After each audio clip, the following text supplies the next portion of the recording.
Saudara yang berbahagia, umat Kristiani di mana saja berada. 60 menit ke depan Anda bersama kami lewat penyiaran ini, salah satu program dari Lembaga Pembinaan Jemaat Ruling Pembinaan Jemaat bekerja sama dengan Media Center Gereja Protestan Maluku dengan tajuk Kisah Kasih Warga Gereja Senior.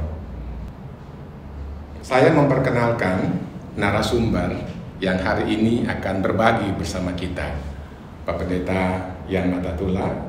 Apa kabar, Pak? Puji Tuhan, baik. Masih kelihatan fresh. Bersama dengan Ibu Ma Weno Matatula. Apa kabar, Ibu? Baik. Hari ini kita akan berbagi pengalaman-pengalaman real yang mungkin saja bisa menjadi inspirasi bagi mereka yang mendengar. Saudara yang diberkati Tuhan, kita akan berdoa mengawali percakapan kita seputar kisah kasih warga gereja senior. Mari kita berdoa.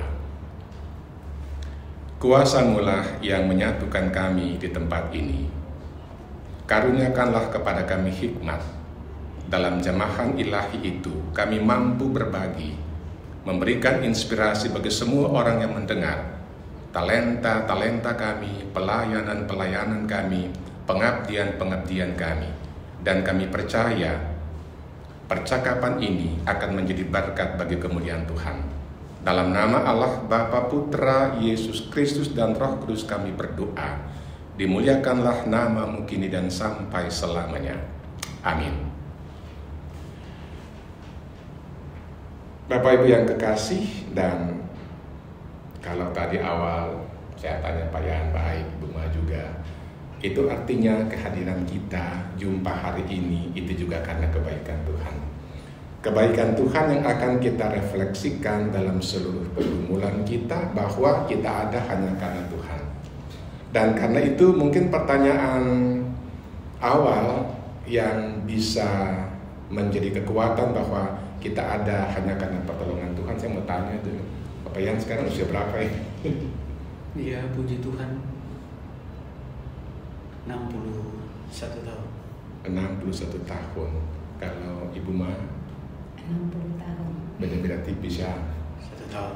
Artinya kalau usia itu kita menghitung batas pengabdian baik di gereja maupun pemerintah, pasti kita lihat, oh 58 tahun sudah selesai. Kalau kita menghitung 58 tahun itu berarti tanpa terasa 3 tahun seluruh pelayanan pengabdian telah dilakukan. Kalau dengan 58 batas berkarya dan pegawai negeri 60 ya, berapa lama itu Bapak yang mengabdi di gereja Protestan Maluku? Mulai dari vikaris Ya. sampai dengan pensiun itu 31 tahun. 31 tahun.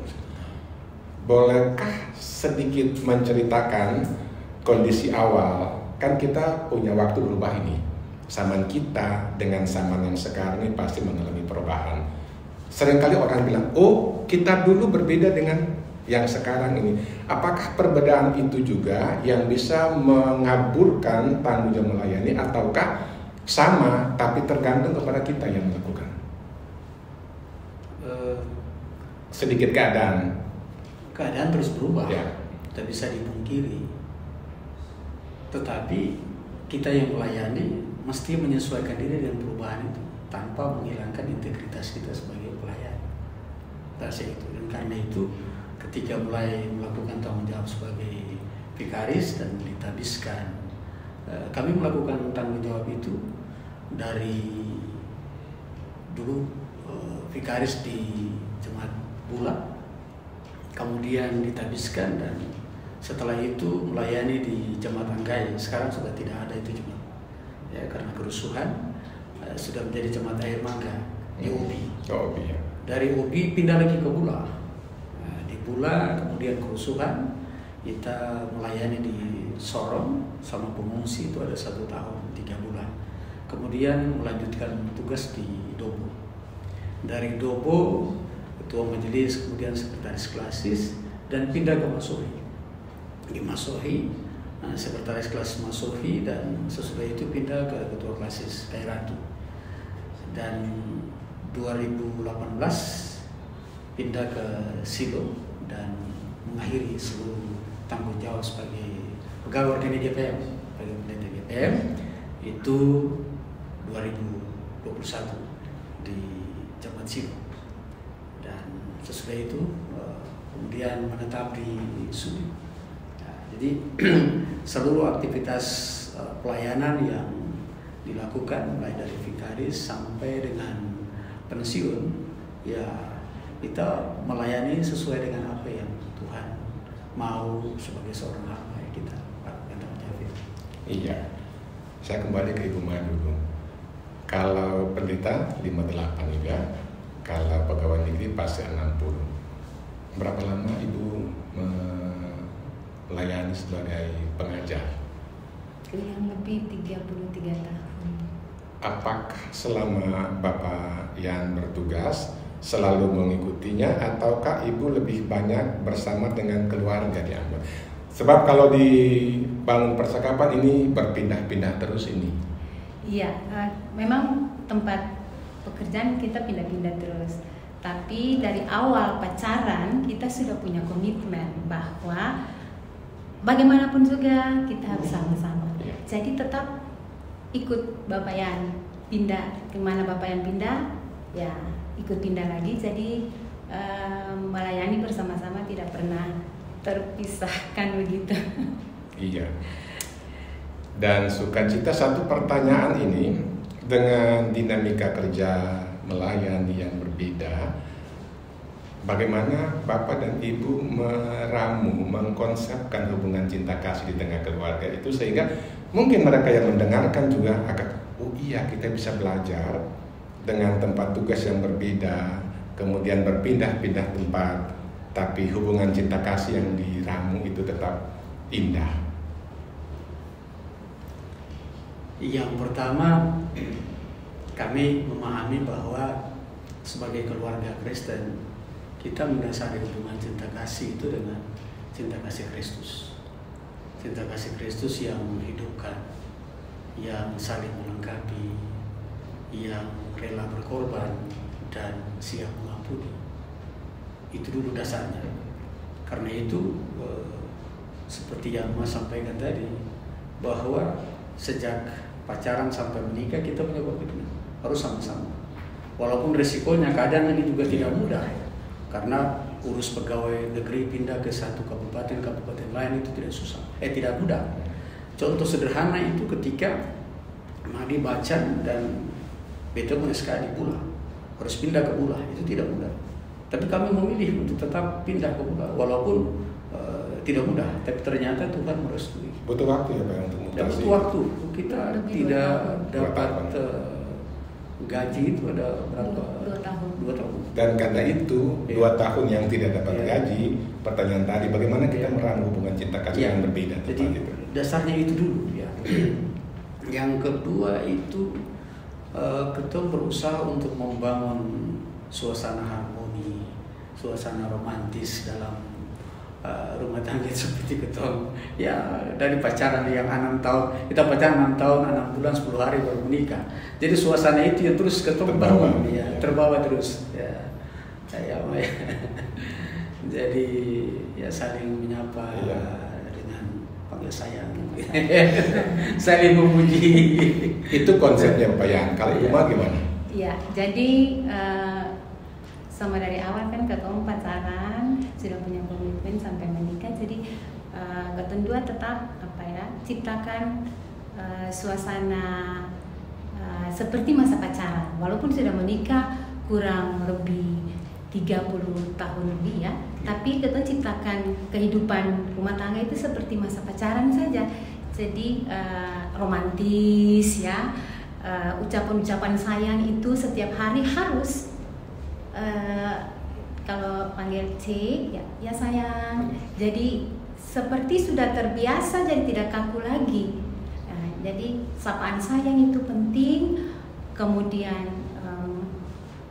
melakukan tanggung jawab sama-sama, bekerja sama, seperti dilandaskan atas kasih Kristus ya, saling pengertian, saling memaafkan, rela berkorban. Hal-hal itu semua kita lakukan, ya. mungkin ya Bapak tambah. Kita melakukan sebuah hal itu usahakan supaya bisa bersama ya, misalnya ya antar ke sekolah, ya jemput dari sekolah. Kemudian ada waktu-waktu tertentu yang ya kita makan bersama walaupun di tempat yang sederhana. Jadi kita butuh berjalan bersama itu terus kita lakukan. Ya, itu. Refreshing yang gotong isi dengan karena hobi nyanyi ya kita refreshing biar cuma di rumah tapi suasana itu mesti gotong ciptakan. Jadi duet apa ya sehingga tidak dibebani dengan pekerjaan-pekerjaan yang membuat kita tidak bisa menciptakan suasana pacaran itu, tidak. Kita tetap ciptakan suasana itu sehingga kelihatan tetap ya romantis dan dengan demikian kita tetap ya memang kita sakit tapi ya soalnya kelihatan ya sehat ya. Ya kadang-kadang orang bilang ih Bapak Anjing tetap muda ya itu muda ya itu karena istri juga kan. Romantis itu yang selalu kita ciptakan dalam kehidupan keluarga. Apa ini mungkin juga yang membuat Romano tetap fresh dalam beberapa tingkatan pensiun ini? Iya. Nah, bagi saudara yang mendengarkan siaran kami dalam edisi percakapan ini, mungkin bisa juga belajar, terinspirasi dari apa yang disampaikan oleh Bapak Yan dan Ibu Ma. Tadi awal saya bilang, perubahan zaman dia turut menentukan. Kadang-kadang begini Pak Yan, umur berapa? 40-an, baru 40, kira 60. Mungkin itu juga kata Ibu Ma, dibebani dengan volume pekerjaan yang tinggi, berdampak untuk wajah kita. Nah, kalau itu cara Bapak dan Ibu memediasi cinta kasih, meramu cinta kasih, pendeta biasanya punya waktu lebih banyak di luar rumah, Ibu ya. Apalagi kalau dapat jemaat yang cukup besar, dinamika pelayanannya cukup besar. Dan karena itu, ada yang bilang ini, waktu kita hampir tersita di luar. Nah, lebih banyak di luar. Ada istri atau suami yang benar-benar mengerti risiko dari menjadi istri atau suami pendeta. Tapi kadang juga dia bisa menjadi bumerang. Nah, awal pertanyaan tadi itu membuat sebuah sukacita bahwa Ibu Ma mampu menciptakan hal-hal yang indah, mendampingi Bapak Yan. Yang menjadi pertanyaan adalah dengan dinamika pelayanan yang cukup tinggi, lebih banyak waktu di luar rumah, bagaimana spiritualitas keluarga terbangun dalam doa setiap waktu. Dan mungkin juga ini akan menjadi catatan untuk kita, bagaimana warga gereja senior bukan cuma dengan profesi sebagai pendeta, tapi dengan profesi yang lain kita bisa mensiasati sehingga apa yang disampaikan Bapak Yan ini juga bisa menjadi kekuatan untuk kita menjalani hidup ke depan. Yang pertama bukan cuma soal kami pendeta, tapi sebagai orang percaya yang meyakini hidup ini adalah anugerah Tuhan, maka langkah yang selalu kami tempuh adalah mencari dan menemukan Tuhan yang betul-betul hidup. Itu sebabnya tiap pagi ya, subuh jam 5 itu biasa kita pakai alarm kan. Ya, bangun pagi tetap doa bersama ya. Kemudian melakukan berbagai aktivitas yang lain, ibadah-ibadah yang lain ya tetap kita jalani, apalagi sudah masa pensiun ya. Ibadah terlibat dalam ibadah-ibadah unit, ibadah wadah-wadah pelayanan itu tetap kita lakukan. Memang sebagai pendeta itu waktu itu sangat banyak di luar rumah karena harus melayani hari ulang tahun perkawinan, ulang tahun kelahiran, anggota jemaat dan tugas-tugas lainnya. Memang dia sedikit berbeda ketika kita berada di kantor misalnya. Jadi pendeta di jemaat ada beda sedikit dengan di klasis, di kantor klasis seperti itu. Kenapa kalau di kantor klasis selesai tugas ketemu pulang ke rumah. Tapi kalau di jemaat itu 1 kali 4 jam, tiba-tiba ada orang sakit, panggil lagi itu umur sampai, tiba-tiba harus pergi. Saya ada pilihan.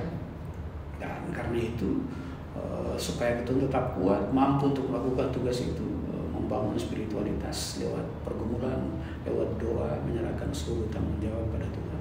Itu yang terus kita lakukan. Dan beta juga tidak membanggakan sebetulnya, tapi beta harus mengatakan bahwa beta kuat karena beta punya istri juga kuat supaya beta. Jadi ketika beta melakukan tanggung jawab di luar, beta punya istri tetap bergumul. Dan itu yang membuat beta kuat dari pendeta. Iya, mungkin Ibu Mas sedikit punya pikiran. Iya, jadi seperti Bapak Anja bilang, bukan sebuah kebanggaan ya, tapi beta sangat memahami sebagai istri seorang pendeta dalam kaitan dengan bagaimana kita menjaga ya spiritualitas ketika Bapak Anja keluar pelayanan, misalnya orang sakit dan sebagainya. Kita tidak pernah putus berdoa. Tetap berdoa minta Tuhan kasih kekuatan, kasih hikmat terutama untuk bagaimana bisa menyelesaikan masalah yang sementara didapat oleh Kota Cermat. Karena hanya hikmat Tuhan yang bisa memampukan Bapak Anje untuk menyelesaikan semua. Iya, satu kata yang saya ambil ini, Ibu Ma bilang masalah. Kalau bicara tentang masalah ini mau kecil mau besar kan semua orang punya ini. Apalagi di jemaat. Bagaimana mensiasati masalah yang kadang-kadang membuat kita juga tak nyaman. Satu. Kadang juga masalah bisa membuat kita tak nyaman lalu berdampak untuk diam terus. Bruli punya lagu bilang tak selamanya diam itu emas. Tetapi apakah dengan berdiam diri itu pernahkah Bapak rasakan dan alami? Itu cara menyelesaikan persoalan atau dengan berdiam diri malah lebih menambah masalah ketika dalam pelayanan itu? Ya, sebelum kita jawab soal diam, kita tegaskan lagi bahwa memang semua orang punya masalah, ya. Dan dalam kehidupan rumah tangga pasti kita punya masalah. Persoalannya adalah komitmen kita untuk menyelesaikan masalah seperti apa. Dan karena itu tidak ada masalah yang kita diamkan. Ya. Ada masalah kecil ya kita segera selesaikan. Sebab pikirannya kalau mendiamkan masalah itu sama dengan menimbulkan masalah baru. Itu soal. Dan karena itu sekecil apapun masalah itu kita berusaha untuk menyelesaikannya dengan membangun komunikasi yang enak, ya, saling komunikasi. Nah, diam adalah salah satu cara juga untuk menyelesaikan masalah. Ya, dalam kondisi-kondisi tertentu, ya memilih untuk diam. Tapi diam itu adalah cara untuk merenungkan, cara untuk berkontemplasi dan merasakan. Pikir lagi apa tadi yang kita sampaikan itu salah. Kita renungkan lagi. Apakah yang kita lakukan tadi salah? Dan dengan berdiam itu kita kemudian memutuskan, oh yang tadi ternyata salah, dan langkah yang harus kita lakukan ya datang lagi ke istri, datang lagi, oh yang tadi kita salah, dan seterusnya. Jadi ada manfaat dari diam yang kita lakukan. Kita rasa itu yang kita lakukan. Ya. Terus, ya. Kalau itu diamnya versi Bapak Yani, saya mau tanya dulu diamnya versi Ibu Mai. Pernahkah, kan kadang-kadang juga itu tidak ada satupun yang tidak punya masalah, juga termasuk keluarga pendeta. Apakah diam itu juga pernah dialami oleh Ibu Ma? Oh, sering. Apalagi seperti karakter, kita punya karakter kan ya bisa kasar. Jadi memilih diam dan dalam diamnya itu mengevaluasi apakah memang kita salah atau siapa yang salah. Dan dalam evaluasi itu kalau sudah menemukan jawaban bahwa mungkin kita yang salah, maka komunikasi itu langsung ya jalan. Minta maaf, mungkin tadi kita yang salah. Jadi memilih diam bukan berarti diam seterusnya, tetapi memilih diam untuk mengevaluasi masing-masing. Apakah masalah itu timbul karena ego kita atau pihak Bapak Anjil. Dan ketika sudah menemukan jawaban, mari masing-masing kita langsung menyelesaikan dengan cara yang seharusnya. Ya. Iya. Dan mungkin ini juga yang bisa menjadi inspirasi bagi yang mendengarkan. Kadang memilih diam itu juga orang bisa bilang itu solusi, walaupun nanti menurut kepayan menimbulkan masalah baru. Hal kedua yang bisa menjadi pusat masalah juga. Seringkali ini kita bicara tentang warga gereja senior, pasti Bapak dan Ibu punya pengalaman, mungkin sudah melewati tahapan-tahapan itu. Bicara tentang soal kekuasaan ini. Apalagi ini misalnya, apalagi dalam rumah kita bilang keluarga, suami, istri, anak-anak, tapi ada keluarga dari suami, keluarga dari istri yang juga itu keluarga.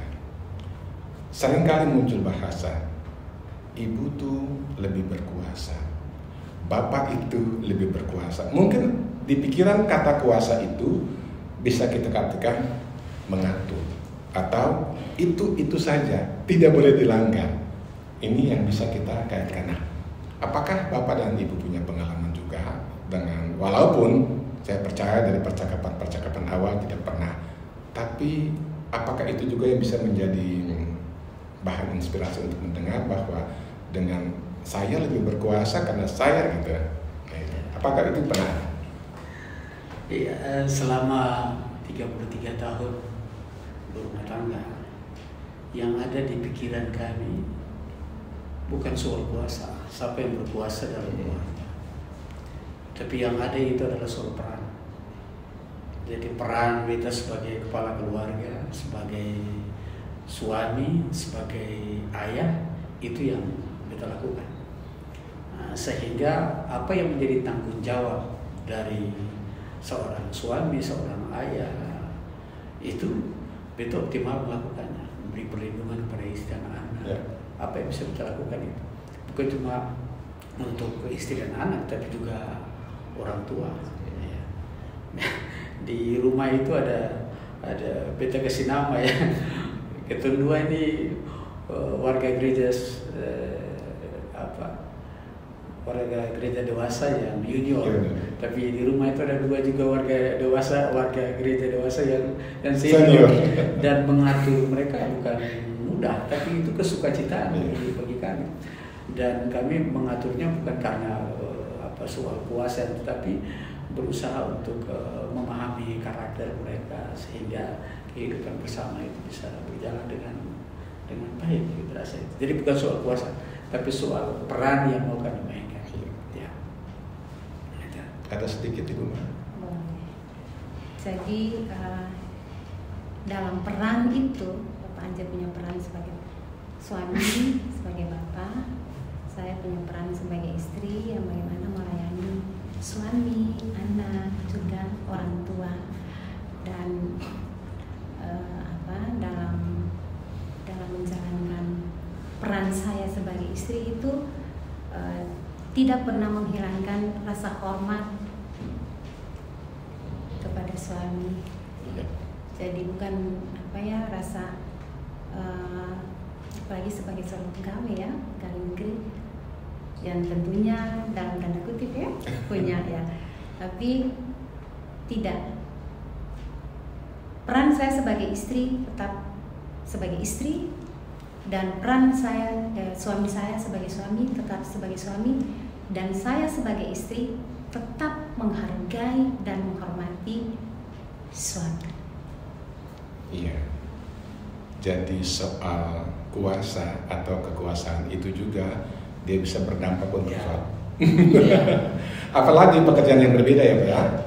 Tapi dengan mendengarkan penjelasan dari Ibu Ma, saya percaya bahwa semua orang yang mendengarkan akan terinspirasi. Bukan soal siapa yang punya kuasa dari sisi material, tapi saling melengkapi dengan peran yang berbeda. Lalu kalau kita menghitung waktu ini 24 jam sehari, Tuhan berikan kepada semua kita, tidak ada yang lebih dan tidak ada yang kurang. Apakah dengan 24 jam sehari itu dalam tanggung jawab berkarya, bagaimana Bapak dan Ibu membaginya soal karya, soal kerja, dan soal keluarga dengan 24 jam sehari itu? Yang pertama, kita merencanakan apa yang mau kita lakukan besok misalnya, atau apa yang mau kita lakukan sepanjang minggu ini. Ya. Dalam perencanaan itu, maka kita mengatur waktu ke kantor, kemudian waktu ke sekolah, ketika pulang sekolah, ya pulang kantor, apa yang mesti kita lakukan. Jadi kita manage waktu itu begitu rupa sehingga seluruh waktu itu terpakai sesuai dengan apa yang kami butuhkan dalam seluruh aktivitas pelayanan kami, tugas kami, tetapi juga aktivitas keseharian yang keluarga. Itu yang kita lakukan.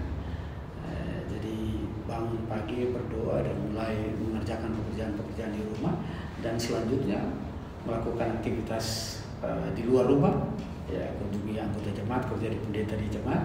Tapi kalau di kantor ya langsung ke kantor, tunggu jam 2 pulang, ya apa yang mesti dilakukan lagi, itu yang kita lakukan. Dan karena itu kita berusaha untuk seluruh pekerjaan-pekerjaan yang ada di kantor misalnya tidak dibawa ke rumah, sehingga ketemu waktu untuk di rumah itu betul-betul waktu untuk keluarga. Itu yang kita lakukan ya. Versi Bapak Yani. Kalau Ibu Ma 24 jam sehari, bagaimana membagi antara waktu untuk kerja dan keluarga? Iya, jadi kalau untuk beta memang sudah punya perencanaan, sebab menurut beta tanpa perencanaan maka kita masih bisa melakukan semua itu dengan baik.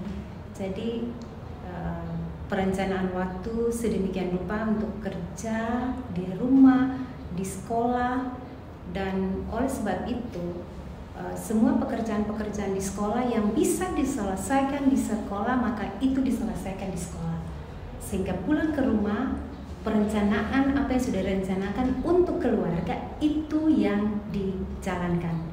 Jadi di sekolah, di rumah. Ya. Jadi perencanaan itu sangat penting. Jadi kuncinya ada di kata perencanaan ya. Kita merencanakan dia dengan baik. Ya. Saya tergesa-gesa tiba-tiba tidak kita rencanakan. Mungkin saja dalam prosesnya ada bergeser ya. Tapi kita menyesuaikan sehingga waktu untuk kerja, waktu untuk pelaksanaan tugas tidak kemudian mengabaikan ketemu waktu untuk keluarga. Ya. Kalau kita bicara tentang WGS, orientasi pikiran banyak orang nih ke kesehatan. Ya. Sebab kalau bicara tentang WGS ini orang jadi sudah pensiun, usianya telah renta. Ya. Tetapi tidak selamanya bahwa WGS itu orang yang sakit-sakit dan tidak lagi bisa bekerja seperti biasa. Pertanyaannya adalah dengan kehadiran Bapak dan Ibu di media ini, kan kita bicara tentang soal kesehatan ini. 60 tahun, 61 tapi masih kelihatan prima dan fresh. Ya Ibu Maya. Pertanyaannya adalah bagaimana Bapak dan Ibu meramu kesehatan itu sehingga sampai hari ini masih kelihatan seperti belum pensiun. Sebetulnya Pak Tuas, kesehatan penting dan bukan cuma penting tapi mahal. Nah karena itu menjaga kesehatan harus itu pilihan yang penting. Walaupun sadar bahwa ketika kita berada di jemaat itu, ya melayani umat, hadir di umat dan rumah, dan mereka sajikan makanan yang sebetulnya dari sisi kesehatan sebelum lagi makan, tapi orang bilang malu hati ya dan seterusnya, dan itu berdampak ya betulnya. Beta sendiri sakit jantung itu sudah lama ya. Dari 2015, dari waktu masih sekretaris klasis Arum, kemudian pindah ke Mensoi itu sudah. Tapi jalani saja ya, dengan sukacita ya, menerima kondisi apa adanya itu. Lalu selain menjaga makan, tapi juga kalau di Kairati itu kita biasa jalan ke jemaat-jemaat, jadi itu olahraga yang luar biasa. Ya, itu olahraga, kemudian istirahat yang cukup ya. kita berusaha untuk jam 10, jam 11 sudah tidur ya. Kalau dulu itu ya masih muda tuh itu begadang ya. Karena tanggung jawab pelayanan harus dilakukan. Tapi kalau sudah pensiun ya lebih banyak waktu untuk istirahat. Jadi minimal itu maksimal ya itu jam 11 sudah istirahat, tidur dan menciptakan suasana hati saja supaya tetap sukacita, supaya tetap gembira. Ya menerima ketemu kondisi karena sebagai ya dari sisi fisik menurun, dari sisi banyak hal menurun. Tapi itu tidak kemudian menurunkan ketemu semangat yang bisa melakukan sesuatu bagi ketemu keluarga terutama. Ya, dasar dokter saya. Ibu mah sudah pensiun masih cantik ini.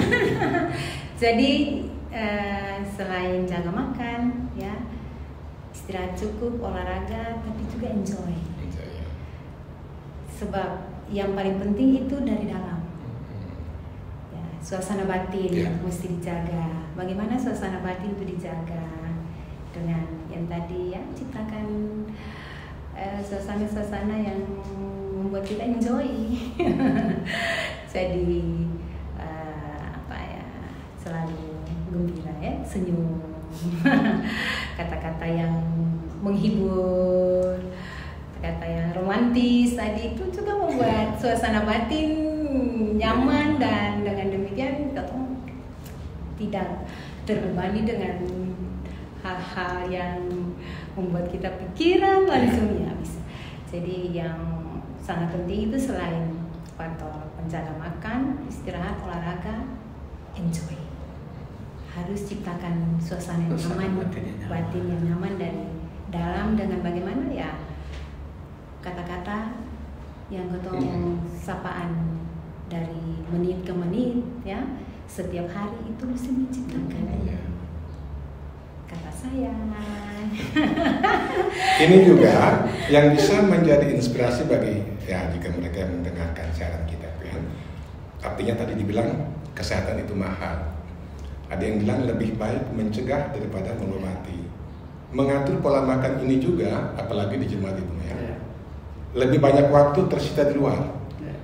Kadang mungkin kalau jemaat sukasi tidak makan juga tidak enak. Lupa bahwa kesehatan membuat barang yang kita ya. Tapi karena faktor hati tidak enak lagi sih, malu hati. Itu juga berdampak untuk kesehatan. Tetapi Ibu dan Bapak punya tips ini yang pada akhirnya jika kita malu hati dalam tanda petik berdampak untuk kesehatan kita. Kalau melewati setiap gumul ini, tadi saya bilang setiap masa ada orangnya dan setiap orang ada masanya. Adik-adik, kakak-kakak dalam dinamika kan berbeda ini. Walaupun putaran waktu tetap sama, perubahan zaman yang akan membuat kita, oh dulu begini, sekarang begini. Apa yang bisa Bapak sampaikan di tengah gumul yang sudah melewati masa pensiun, masih kelihatan fresh dan ada begitu banyak pengalaman ya bagi generasi-generasi depan, masa depan anak-anak kita, generasi-generasi yang baru, sehingga mungkin bisa terinspirasi dari apa yang menjadi percakapan kita hari ini. Iya, kita belajar dari pengalamannya sebetulnya, pengalaman ibu yang baik, dan kita dulu juga belajar dari pengalaman senior, kakak-kakak pendeta yang dulu. Dan oleh karena itu ketika kami telah berada di usia senior seperti ini sebetulnya, maka pesan yang harus disampaikan kepada junior kita berada dalam perubahan, dan dunia yang berubah itu menawarkan kepada kita bukan saja hal-hal baik tapi juga hal buruk. Maka tergantung dari ketemu komitmen untuk memilih hal-hal baik yang kemudian membuat kita berhasil dan sukses, atau kita memilih hal-hal buruk yang kemudian berdampak terhadap kegagalan. Terasa ketemu komitmen itu penting. Dan terkait dengan pilihan itu, maka sebagai pendeta tapi juga sebagai orang Kristen, minta Roh Kudus tuntun supaya pilihan yang untuk melakukan itu. Tentu tidak ada pilihan yang tidak berisiko, semua pilihan berisiko. Tapi pilihan itu lewat tuntunan Roh Kudus akan menolong kita untuk tetap eksis baik di tengah-tengah dunia yang berubah. Terasa itu. Dan yang kedua bahwa di tengah-tengah dunia yang berubah itu ada sebetulnya banyak kemudahan yang ditawarkan ya. Dari sisi komunikasi, transportasi, media sosial ya. Dulu kita sering punya kan, kita di Aru, kita di Dobo, belum ada telepon genggam, dan seterusnya belum ada jaringan internet ya. Sampai sekarang ya punya Starlink dan macam-macam, tidak ada jaringan Starlink dan macam-macam ya. Sehingga kemudahan itu sebetulnya memberi inspirasi bagi kita untuk menggunakannya untuk meningkatkan kapasitas diri. Supaya lewat peningkatan kapasitas diri itu banyak hal bisa kita lakukan. Banyak kebaikan bisa lakukan per kita untuk diri, tetapi juga untuk orang lain. Dan sebagai pendeta tentu kita akan memanfaatkan semua kemudahan itu untuk meningkatkan tanggung jawab pelayanan, persekutuan dan kesaksian di unit kerja di mana kita ditempatkan, entah di jemaat, entah di kantor klasik, di kantor sinode atau di yayasan di mana saya terasa itu yang perlu kita lakukan betul. Oke. Ya. Ibu Ma, mungkin harapan untuk mereka dengan dunia yang berbeda, perubahan-perubahan zaman ya, bagi generasi masa depan. Iya. Jadi yang pertama, memang kita hidup dulu berbeda jauh dan sekarang. Oleh sebab itu, dengan kemajuan teknologi sekarang ini, kita harus bisa berusaha untuk menggunakannya, tetapi seperti yang tadi Pak Ance bilang, secara positif. Sebab ada positif, ada negatif, tergantung dari sisi mana kita mau menggunakannya.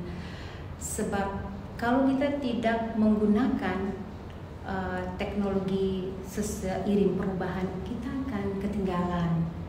Dan kalau kita akan ketinggalan, ya tentu kita tidak bisa capai apa yang kita inginkan. Jadi dengan teknologi yang sekarang ini, mari kita harus berusaha untuk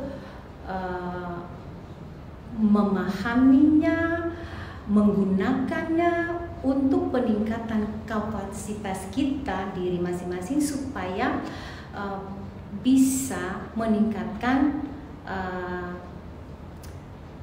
profesional kita dalam melakukan berbagai tugas, fungsi dan peran kita sebagai pendidik, sebagai pendeta. Iya. Dan itu penting ya, Bu ya. Ya.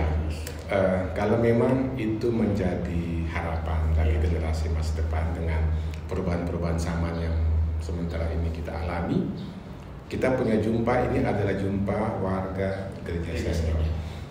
Yang tadi Bapak dan Ibu telah menyampaikan pesan untuk anak-anak muda, bagaimana kita akan menjalani hidup dan karya di tengah perubahan zaman. Adakah sesuatu yang ingin disampaikan untuk sesama BGS ini? Artinya mungkin dengan kita telah pensiun, tapi ada hal-hal yang masih bisa kita lakukan, contoh kayak begitu. Kita sudah pensiun tapi dinamika kerja kita tidak berkurang. Kita sudah pensiun tapi kita masih tetap prima dan fit. Ini juga mungkin bisa disampaikan ke BGS yang lain. Ya, kalau mereka pada waktunya mengikuti saran kita, terinspirasi untuk bisa menjaga kesehatan seperti Bapak dan Ibu hari ini. Terima kasih Pak Tos. Jadi sebagai warga gereja senior, kita sadar bahwa kekuatan fisik kita, kemampuan kita berkurang. Dan oleh karena itu kita harus menyesuaikan diri. Tidak bisa memaksakan diri seperti dulu lagi. Orang bilang saya bisa sama dengan anak muda lagi, saya bisa. Tetapi itu tidak kemudian menghilangkan semangat kita untuk melakukan apa yang bisa kita lakukan. Ya, dalam tanggung jawab untuk melayani misalnya, kita ada di jemaat, di mana kita berdomisili. Nah, apa yang bisa kita topang untuk meningkatkan pelayanan, persekutuan dan kesaksian di jemaat itu ya kita lakukan. Ya, untuk tanggung jawab pelayanan. Dan kebetulan di era ini kan di media sosial ini kan banyak juga pakai WhatsApp, kita kirim pesan pagi-pagi, saling menguatkan sesama WGS ya. Beta buat apa yang kita sebut salam kasih. Iya. Jadi tiap pagi kita ambil dari materi LPG, santapan harian keluarga, dan kita mencoba untuk berefleksi dengan apa yang kita pahami dan kita bagi, dan kita berharap itu cara-cara sederhana yang sebetulnya bisa kita lakukan. Terakhir memang kita lagi istirahat untuk melayani di kebaktian-kebaktian di gereja, ya, karena kondisi yang harus diatur supaya tidak bisa memaksakan diri, ya. Ketika kita sudah berusia seperti begini, lakukan apa yang bisa kita lakukan, jangan paksa diri. Itu penting. Itu penting. Itu bisa paksa seperti yang dulu, ya. Itu masih tidak lagi. Kita harus mendorong supaya anak-anak muda yang mereka juga bisa melakukan hal-hal yang lebih baik, ya, dari apa yang sudah kita lakukan sebagai warga gereja senior. Tapi intinya kita boleh berhenti untuk memberi nasihat, memberi bimbingan, memberi masukan yang bisa kita lakukan, terutama untuk jemaat di mana kita berdomisili berada, tanpa kemudian campur urusan yang terkait dengan hal-hal struktural. Yang boleh, ya. Tentu kita batasan sampai di sini, dan kita support apa yang bisa kita lakukan. Terasa itu yang bisa kita lakukan, Pak. Ibu Ma, adakah pesan untuk jika mereka mendengarkan percakapan kita, warga gereja senior? Iya, seperti yang tadi Pak Ence bilang, tetap jalankan apa yang bisa ketemu, dan tetap bisa membuka diri, bersedia membuka diri bagi siapa saja yang datang untuk, ya, mungkin mencari solusi terhadap masalah-masalah mereka yang dihadapi. Kita bersedia membuka diri, bersedia untuk berbagi. Ya, berbagi apa yang bisa kita berikan. Ya. Dan pesan itu juga penting, ya Bapak, ya. Artinya seiring dengan waktu kita tidak mudah lagi akan mengikuti perjalanan waktu yang dijalani oleh Bapak dan Ibu. Ada satu hal yang saya lihat dari kekhususan Payan ini, pencipta lagu juga. Saudara yang mendengarkan siaran kami, di penghujung jumpa ini ada satu pujian yang akan Bapak Ibu Saudara mendengarkan jika membuka YouTube kami. Lagu ini adalah karyanya dari Pak Pendeta Yan Matatula. Bagaimana pelayanannya, pengabdiannya, kemudian diluangkan waktu untuk sedikit menggoreskan catatan-catatan kaki, kemudian dinyanyikan oleh Ibu Ma Kekasih Hati. Jadi itu talenta tidak semua orang punya, Pak. Dan kita bangga bahwa di samping mengajar dan dia, tetapi ada talenta yang Tuhan kasih, dan itu yang telah Bapak lakukan. Saudara yang mendengarkan siaran kami tetap akan terhibur dengan persembahan pujian itu yang diciptakan oleh Bapak Pendeta Yan Matatula. Kita mendengarkan persembahan pujiannya.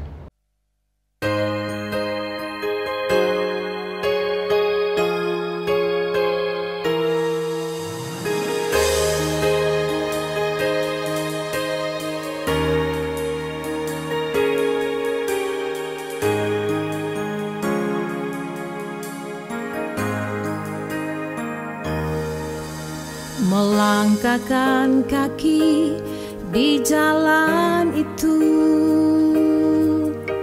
jalan pelayanan yang tak mudah ditapaki, melintasi gunung dan lembah, menyeberangi laut bergelora, mengabarkan berita sukacita, selamatkan jiwa yang merana.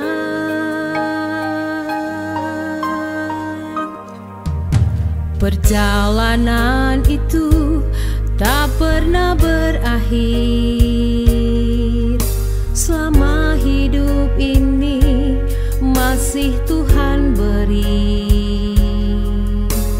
Walau harus dihina, difitnah, bahkan dicela, lewatilah setiap tantangan.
perjalanan itu tak pernah berakhir. Selama hidup ini masih Tuhan beri. Walau harus dihina, difitnah bahkan dicela, lewatilah setiap tantangan. Di ujung jalan bahagia menanti.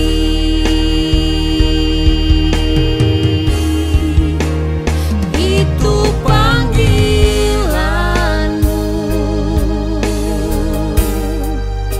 panggilan pelayananmu.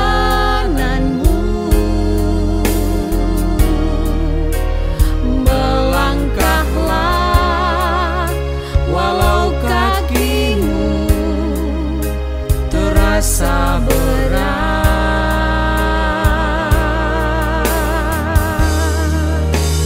Kobarkan semangatmu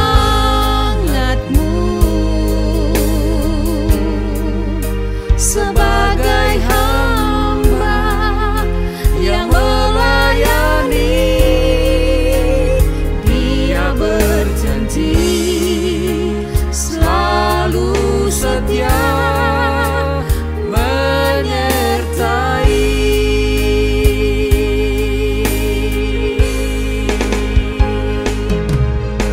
Warnailah jalan itu dengan hidup penuh kasih, kesetiaan dan kerendahan hati.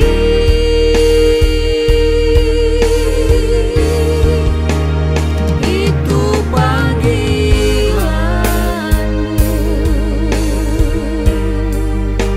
panggilan pelayananmu.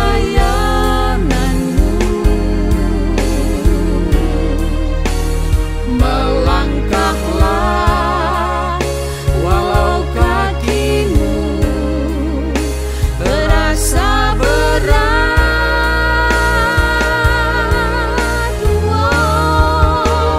Kobarkan semangatmu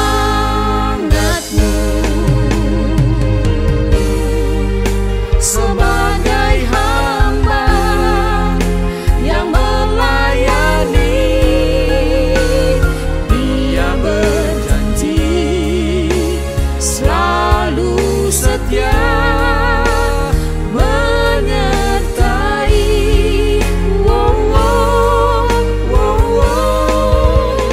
Dia berjanji selalu setia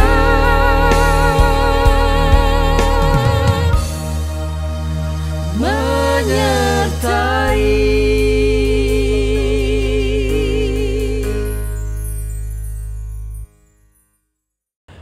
Dan tanpa terasa ini kita punya waktu akan berakhir dari percakapan kita.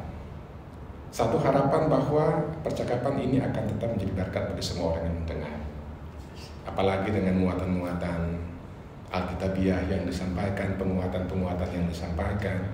Dan saya percaya mereka yang mendengar pun akan terinspirasi bagaimana menata dan menjaga hidup di tengah perubahan zaman yang menjadi tantangan untuk semua kita. Kita akan berdoa. Bolehkah Bapak berdoa untuk seluruh proses kita? Semoga percakapan kita menjadi berkat untuk semua orang yang mendengar. Bapak dan Ibu tetap sehat, menjadi inspirasi bagi PGS yang lain, supaya mereka juga akan menjalani hari-hari hidup dengan tips-tips yang telah Bapak sampaikan tadi. Saudara, kita akan berdoa mengakhiri jumpa kita, dan doa ini akan disampaikan oleh Bapak Pendeta Yan. Mari saudara semua kita berdoa. Terpujilah namamu ya Allah, Bapa di sorga, Bapa dalam Kristus Yesus Tuhan kami, yang telah memberikan kepada kami kehidupan, yang menuntun kami untuk terus melangkah, melakukan hal-hal baik sepanjang perjalanan hidup kami, supaya kami terus memuliakan kebesaran dan keagungan. Terima kasih kami berada di tempat ini dan terima kasih untuk tuntunan Tuhan sehingga kami bisa bercakap bersama, berdialog bersama. Apa yang menjadi pengalaman kami kiranya dapat menjadi sesuatu yang memberi sukacita bagi orang yang mendengarnya. Kami berdoa bagi Media Center GPM, bagi Lembaga Pembinaan Jemaat GPM yang telah mempersiapkan acara ini. Kiranya Media Center dan LPJ GPM akan terus dipakai Tuhan sebagai bagian dari Gereja Protestan Maluku untuk memuliakan kebesaran dan keagungan. Terima kasih Tuhan untuk semua hal yang Tuhan anugerahkan bagi kami. Dalam nama Tuhan Yesus kami berdoa. Amin. Akhirnya kita ada di penghujung jumpa, dan kita bersyukur lewat program Lembaga Pembinaan Jemaat, Ruling Pembinaan Jemaat, kita boleh berbagi. Dan kita tetap akan berdoa, tadi Pak Pendeta berdoa, Tuhan berkati Media Center GPM akan terus menjadi corong pemberitaan bagi Tuhan punya kemuliaan. Dan saya, Pendeta Tosul Hulisin, Pendeta Yan Matatula, dan Ibu Ma, kami undur diri di hadapan Anda. Kita jumpa lagi. Next time, kita akan jumpa dengan percakapan yang sama, tapi mungkin saja dengan topik yang berbeda. Tuhan memberkati kita semua. Selamat beraktivitas membangun hidup. Shalom.